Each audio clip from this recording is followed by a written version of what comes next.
Hello. Nakikita nyo ba ito? Ito. Ito ay malaking tulong sa ating mga damit dito. Sa my arms. Dito ba? Dito. Hindi ko alam kung ano sa Tagalog. Basta sa Bisaya kasi. Kamot. Sa kamay. Yung ganito. Pag naghuhugas kasi tayo, winter malamig. So, lagi tayo naka-long sleeve. Pag naghuhugas tayo, lagi tayo nakaganyan. Pag hindi garterize yung damit natin. Ngayon, hugas tayo ng hugas, malalaglag yan dahan-dahan kasi malambot. So, mababasa. Ganyan ka na naman ulit. So, masyado siyang matrabaho. Bumili kayo neto. Nabibili lang to sa Daiso or di kaya sa Syria.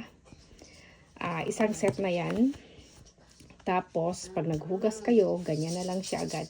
Diretso. Diba? Hindi pa siya malalaglag. Maghugas mo kayo na maghugas.